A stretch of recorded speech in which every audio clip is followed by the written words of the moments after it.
ಹರಿ ಓಂ ಗುರುಭ್ಯೋ ನಮಃ. ಆತ್ಮೀಯರೆಲ್ಲರಿಗೂ ಕೂಡ ನಮಸ್ಕಾರ. ಮಾಸ ಭವಿಷ್ಯ ಕಾರ್ಯಕ್ರಮಕ್ಕೆ ತಮ್ಮೆಲ್ಲರಿಗೂ ಸಹ ಸ್ವಾಗತ. ಈ ಮಾಸ ಭವಿಷ್ಯ ಕಾರ್ಯಕ್ರಮದಲ್ಲಿ ಮಿಥುನ ರಾಶಿಯವರಿಗೆ 2025 ಮಾರ್ಚ್ ತಿಂಗಳಲ್ಲಿ ಯಾವ ರೀತಿಯ ಫಲಾಫಲಗಳು 9 ಗ್ರಹಗಳಿಂದ ಇರುತ್ತೆ ಅನ್ನೋಂತಹದನ್ನು ನೋಡೋಣ. ನೋಡಿ, ಈ ಮಾರ್ಚ್ ತಿಂಗಳು ಒಂದು ರೀತಿ ವರ್ಷದ ಕೊನೆಯ ತಿಂಗಳು ಅಂತ ಹೇಳ್ಬೋದು. ಯಾಕೆ ಅಂತಂದರೆ ಇನ್ನೇನು ಚೈತ್ರ ಮಾಸದ ಯುಗಾದಿ ಪ್ರಾರಂಭ ಆಗುತ್ತೆ. ಅದಕ್ಕೆ ಮುಂಚೆ ಬರುವಂತಹ ಒಂದು ಫಾಲ್ಗುಣ ಮಾಸದಲ್ಲಿ ಮಾರ್ಚ್ ತಿಂಗಳು ಬರುವಂತಹದ್ದು. ಹಾಗಾಗಿ ಒಂದು ರೀತಿ ಕೊನೆಯ ತಿಂಗಳು ಅಂತ ಹೇಳ್ಬೋದು. ಕ್ರೋಧಿನಾಮ ಸಂವತ್ಸರದಲ್ಲಿ ಒಂದು ಫಾಲ್ಗುಣ ಮಾಸ ಕೊನೆಯ ಮಾಸ.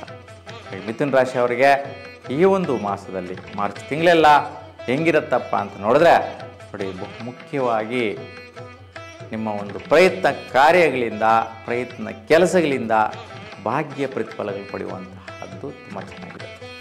ಎಲ್ಲಿವರೆಗೂ 14ನೇ ತಾರೀಕುವರೆಗೂ ವಿಶೇಷವಾದಂತಹ ಭಾಗ್ಯದ ಫಲಗಳನ್ನು ಪಡಿತೀರಾ.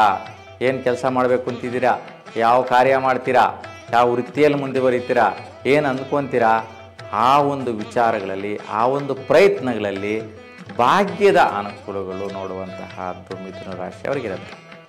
14ನೇ ತಾರೀಕುವರೆಗೂ ಮಾತ್ರ. ಆ ನಂತರ ಭಾಗ್ಯದ ಫಲದಿಂದ ವೃತ್ತಿಯೋಗ ಬಲಕ್ಕೆ ಮುಂದುವರಿಯುತ್ತೆ. ನೋಡಿ, ಒಂದು ರೀತಿ ಭಾಗ್ಯನೇ ವೃತ್ತಿ ಬಲ.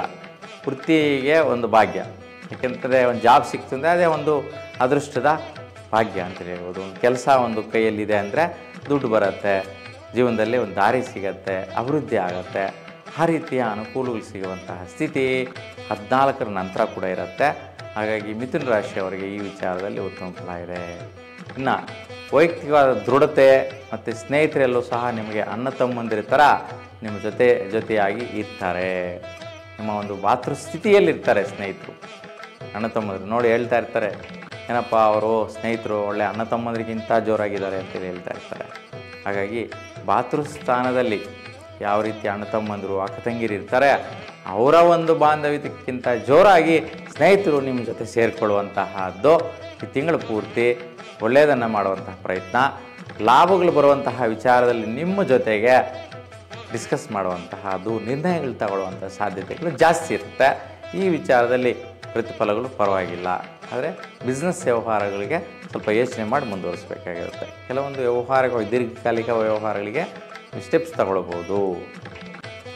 ಇನ್ನು ವೈಯಕ್ತಿಕವಾಗಿ ನೂತನವಾಗಿ ಪ್ರಾರಂಭಿಸುವಂಥ ಬಿಸ್ನೆಸ್ ಆಗಿರ್ಬೋದು, ಮತ್ತು ಬೆಳೆಗಳನ್ನು ಬೆಳಿಬೇಕು ಅಂತ ಅಂದ್ಕೊಂಡಿರ್ತಕ್ಕಂಥವರಿಗೆ ಮನೆ ಕಡೆ, ನಿಮ್ಮ ಸ್ವಸ್ಥಾನದಲ್ಲಿ ಮನೆ ಕಡೆ ಏನಾದರೂ ಒಂದು ಭೂಮಿ ವಿಲೇವಾರಿ ಮಾಡೋದು, ಕೊಡೋಣ ಅನ್ನುವಂತಹದ್ದು, ಇಲ್ಲ ತಗೊಳ್ಳೋಣ ಅಂತುವಂಥದ್ದು, ಮನೆ ಕಟ್ಟಕ್ಕೆ ಪ್ರಾರಂಭಿಸುವಂತಹ ವಿಚಾರ ಈ ತಿಂಗಳಲ್ಲಿ ಮಾಡಬೇಡಿ. ಯಾಕೆಂತಂದರೆ ನಿಮಗೆ ಅಷ್ಟೊಂದು ಪ್ರತಿಫಲದಾಯಕವಾಗಿಲ್ಲ ಅನಿಸುತ್ತೆ. ತಿಂಗಳಲ್ಲಿ ಏನೋ ಒಂದು ಮಾಡಿ ಸಾಧಿಸ್ಬೇಕಪ್ಪ, ಮಾಡಿಬಿಡ್ಬೇಕು, ಸ್ಟೆಪ್ ತಗೋಬೇಕು ಅಂತ. ಆದರೆ ನಿಮಗೆ ಬುಧನ ಬಲ ಪರಿಪೂರ್ಣವಾಗಿ ಇರೋದಿಲ್ಲ, ನೀಚ ಸ್ಥಿತಿ ಇರುತ್ತೆ. ಅಂಥವೆಲ್ಲ ಅರ್ಧಂಬರ್ಧ ನಿಂತೋಗುತ್ತೆ, ಪರಿಪೂರ್ಣವಾಗಿ ನೀವು ಕಂಪ್ಲೀಟ್ ಆಗೋದಿಲ್ಲ. ಅರ್ಧಂಬರ್ಧ ಕೆಲಸಗಳಾಗುವಂತಹದ್ದಾಗತ್ತೆ. ಅದಕ್ಕೆ ಯಾವುದೇ ಒಂದು ಬೆಳೆಗಳಾಗಿರ್ಬೋದು, ವ್ಯಾಪಾರ ವಹಿವಾಟುಗಳಾಗಿರ್ಬೋದು ಮಾಡೋಕ್ಕೆ ಹೋಗಬೇಡಿ, ಅದು ಉತ್ತಮ ಫಲ ಕೊಡೋದಿಲ್ಲ. ಇನ್ನು ವಿಶೇಷವಾಗಿ ದಂಪತಿಗಳಿಗೆ ಸ್ವಲ್ಪ ಖರ್ಚುಗಳು ಬರುವಂತಹದ್ದು, ಪುಣ್ಯಸ್ಥಳಗಳಿಗೆ ಹೋಗಿ ಬರೋದು, ಧರ್ಮ ಕಾರ್ಯಗಳು ಮಾಡುವಂತಹದ್ದು, ದೇವತಾ ಕಾರ್ಯಗಳಿಗೋಸ್ಕರ ಸ್ವಲ್ಪ ಖರ್ಚು ಬರುವಂತಹದ್ದು, ದಾನ ಧರ್ಮಗಳು ಮಾಡಿ ಸ್ವಲ್ಪ ದುಡ್ಡು ಖರ್ಚು ಮಾಡುವಂತಹದ್ದು ಬರುತ್ತೆ. ಮಾಡಿ, ಒಳ್ಳೆಯದೇ. ಸೊ ಒಂದು ರೀತಿ ಉತ್ತಮವಾದಂತಹ ಫಲನೇ. ಮತ್ತು ವೃತ್ತಿಗೋಸ್ಕರ ಇನ್ವೆಸ್ಟ್ಮೆಂಟ್ಸ್, ಅಂದರೆ ನೀವು ಏನು ಕೆಲಸ ವೃತ್ತಿ ಮಾಡ್ತಾಯಿದ್ದೀರಾ, ಬಿಸ್ನೆಸ್ ಮಾಡ್ತಾಯಿದ್ದೀರಾ, ಆ ವಿಚಾರಕ್ಕೋಸ್ಕರ ಸ್ವಲ್ಪ ಇನ್ವೆಸ್ಟ್ಮೆಂಟ್ ಬೀಳುತ್ತೆ, ಖರ್ಚು ಬೀಳುತ್ತೆ, ಪರವಾಗಿಲ್ಲ. ಆ ವಿಚಾರದಲ್ಲೂ ಕೂಡ ನೀವು ಖರ್ಚು ಮಾಡಿದ್ರೂ ಕೂಡ ಫಲ ಇರುತ್ತೆ, ಶ್ರೇಷ್ಠ ಫಲ ಇರುತ್ತೆ, ಲಾಸ್ ಏನಾಗಲ್ಲ. ನೀವು ಹಂಗೆ ಹಾಕ್ಬಿಟ್ಟು ಬಂದ್ರೂ ನಿಮ್ಮಿಂದೆ ಬರುತ್ತೆ ಪ್ರತಿಫಲವಾಗಿ, ವೇಸ್ಟ್ ಏನೂ ಆಗೋದಿಲ್ಲ. ಸೊ ಕೈ ಜಾರಿ ಹೋಗುವಂತಹ ಸ್ಥಿತಿ ಇರೋದಿಲ್ಲ. ಉತ್ತಮವಾಗಿದೆ. ಈ ವಿಚಾರದಲ್ಲಿ ಕೂಡ ವೃತ್ತಿಗೋಸ್ಕರ, ವ್ಯಾಪಾರ ವ್ಯವಹಾರಗಳಿಗೋಸ್ಕರ ಖರ್ಚು ಮಾಡಿ, ಇನ್ವೆಸ್ಟ್ಮೆಂಟ್ ಮಾಡಿ ಸುಫಲನ ಪಡಿತೀರ. ಇನ್ನು ವಿಶೇಷವಾಗಿ ವಿದ್ಯಾರ್ಥಿಗಳಿಗೆ ಶ್ರೇಷ್ಠವಾದಂತಹ ಅನುಕೂಲಗಳು, ವಿದ್ಯಾಭ್ಯಾಸ ಮುಗಿಸಿರ್ತಕ್ಕಂಥವ್ರಿಗೆ ಅಥವಾ ಮುಗಿಸ್ತಾ ಇರ್ತಕ್ಕಂಥವ್ರಿಗೆ ಜಾಬ್ ನಿಮ್ಗೆ ಸಿಗುವಂತಹ ಒಂದು ಅಲಾಟ್ಮೆಂಟ್ಸು ಇವೆಲ್ಲ ಕೂಡ ಸಿಗುತ್ತೆ. ಯೂನಿವರ್ಸಿಟಿನಲ್ಲಿ ಓದ್ತಾ ಇರ್ತಕ್ಕಂಥವ್ರಿಗೆ ಆಲ್ರೆಡಿ ಕನ್ಫರ್ಮ್ ಆಗಿರುತ್ತೆ ಕೆಲವರಿಗೆಲ್ಲ, ಕೆಲವೊಂದು ಕಂಪ್ನಿಗಳಲ್ಲಿ ಜಾಬ್ ಮಾಡೋಣ ಅನ್ನುವಂತಹದ್ದು. ಸೊ ಹಾಗಾಗಿ ಆ ಜಾಬ್ ಸಿಗುವಂತಹ ಸದವಕಾಶ ವಿದ್ಯಾಭ್ಯಾಸ ಮಾಡ್ತಾ ಇದ್ದಾಗಲೇ ಸಿಕ್ಬಿಡುತ್ತೆ. ತುಂಬ ಅದೃಷ್ಟ. ಕೆಲವರು ವಿದ್ಯಾಭ್ಯಾಸ ಮುಗಿಸಿದ್ರೂ 5-6 ವರ್ಷ ಆದರೂ ಜಾಬ್ಗಳೇ ಸಿಗಲ್ಲ. ಸೊ ಅಂತಹದ್ದು ನಿಮಗೆ ಸಿಗುವಂತಹದ್ದಿದೆ. ಅದು ಮಿಥುನ ರಾಶಿಯವರಿಗೆ. ಮತ್ತು ಸ್ವಲ್ಪ ಖರ್ಚು ಮಾಡಿದ್ರು ಕೂಡ ಶುಭ ಕಾರ್ಯಗಳಿಗೋಸ್ಕರ ಖರ್ಚು ಮಾಡುವಂತಹದ್ದು, ವೃತ್ತಿಗೋಸ್ಕರ ಇನ್ವೆಸ್ಟ್ಮೆಂಟ್ಸ್ ಒಳ್ಳೆ ರೀತಿ ಇರುತ್ತೆ. ಸುಫಲ, ತೊಂದರೆ ಇಲ್ಲ. ಇನ್ನು ನಿಮಗೆ ಸ್ವಲ್ಪ ಭಾಗ್ಯ ಪ್ರಯತ್ನ ಕಾರ್ಯಗಳಲ್ಲಿ ಅಭಿವೃದ್ಧಿದಾಯಕವಾದಂಥ ದೀರ್ಘಕಾಲಿಕ ಪ್ರಯತ್ನಗಳು ಮಾಡ್ತೀರಾ.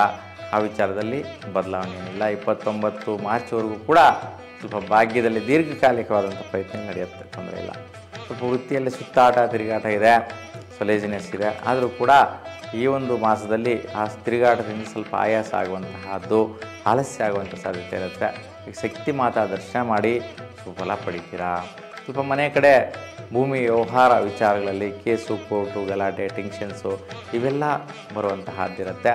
ಹಾಗಾಗಿ ಎಕ್ಕೆ ಗಿಡದ ಪೂಜೆ ಮಾಡಿ ಆ ಒಂದು ವ್ಯವಹಾರಗಳೆಲ್ಲವೂ ಕೂಡ ಸೆಟ್ಲ್ಮೆಂಟ್ಸ್ ಆಗುತ್ತೆ, ಉತ್ತಮ ಫಲ ಕೊಡುತ್ತೆ.